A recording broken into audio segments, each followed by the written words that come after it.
Are you hungry? Give me something good. Hi and welcome to another episode of Görgött. Today we're making risotto.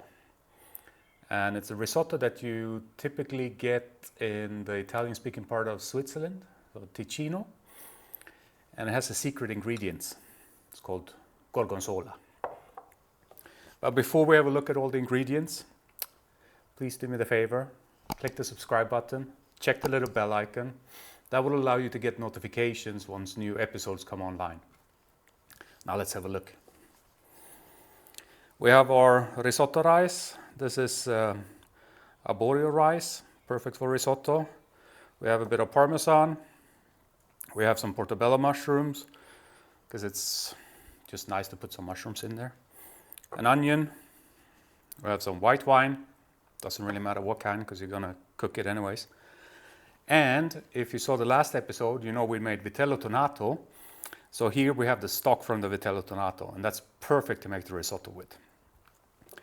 So we'll get the stock on the stove to kind of warm it up, because it needs to be warm when you put it into the risotto. And then we'll do our mushroom and onion prep. So for the mushrooms, we'll just chop them up into smaller pieces. Now you can use any kind of mushrooms. I mean, really good is, what do you call them in English? Ceps? But they're not in season now, it's in autumn. So I'm using Portobello. And you can leave them as big as you want, but I kind of want to chop them up into smaller pieces. But you still want to leave the pieces big enough so that you kind of feel them in the risotto. You don't want them to disappear. There we have the mushrooms. We're actually going to fry them separate because I prefer the taste of that. So you can put the onions to the side and then we'll put them here. And now for the onion, we just want it finely chopped.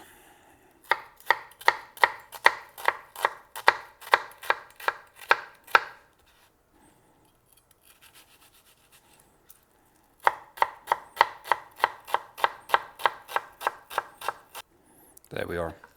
And the onion we can leave on the board and just scrape it there, straight into the pot. So our oil is hot, we can put in the mushrooms. Do a pinch of salt.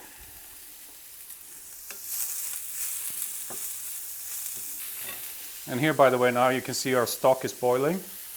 So we'll just turn that down to medium heat. As you can see, if I would have cut these a lot smaller, since they lose so much water, they would have been hardly noticeable. So you need to cut them quite big. That's enough for us now. So we can put this to the side. So we have a risotto pan on with some olive oil in.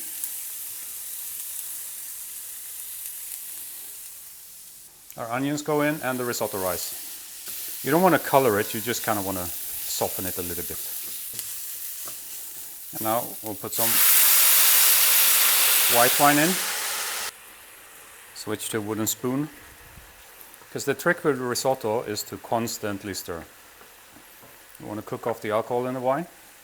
And now you see there's almost no liquid left, so we take a ladle of our stock.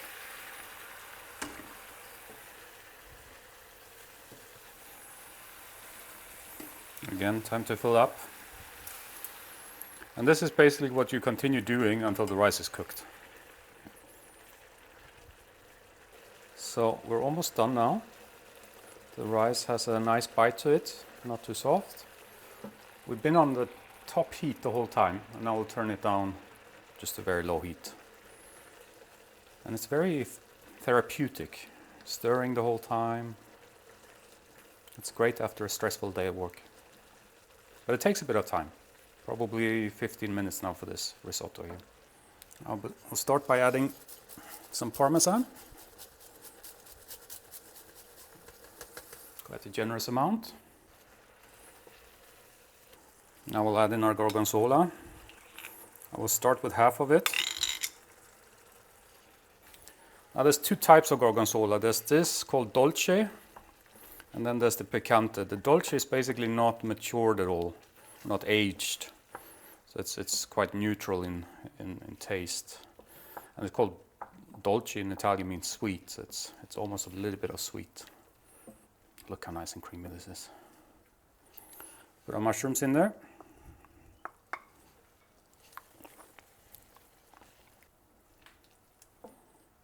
Bit of black pepper, a bit of salt.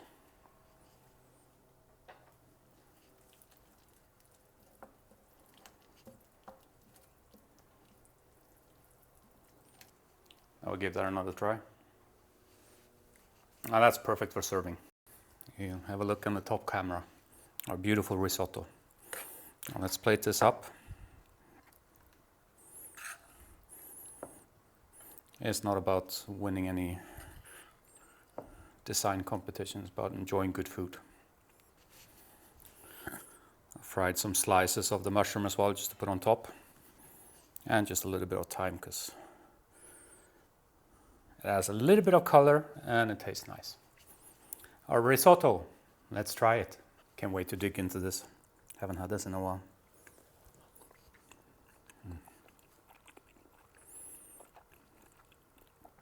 This is so good.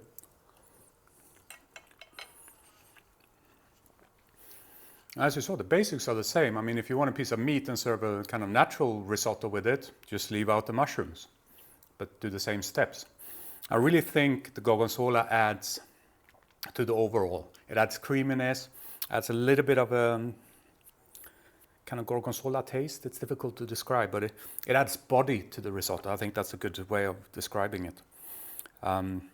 You can also make this with other things, shrimps, whatever, but the basis is the same. So if you know this basis, you can kind of mix and match to your own liking. But this really is one of my favorites. And also in terms of liquidness or non-liquidness, you can kind of control that yourself. If you want it more liquid, just add a little bit more stock at the end.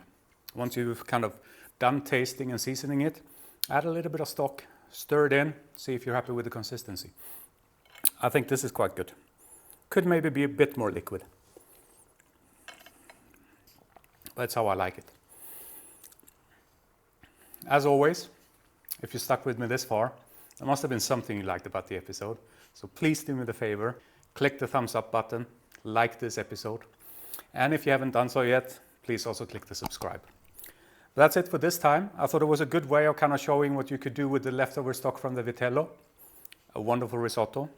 That's it. Thank you. Bye-bye.